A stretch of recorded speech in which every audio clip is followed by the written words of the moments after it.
いやでも逆に坂本ちゃんでよかったかもしんないよ。なんでですか？坂本ちゃんはもうそういうのいけるでしょ。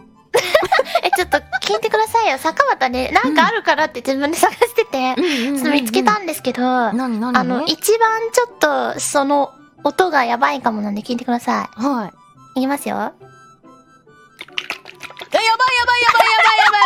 ちょっと先輩の配信バンにしに来たのちょっと。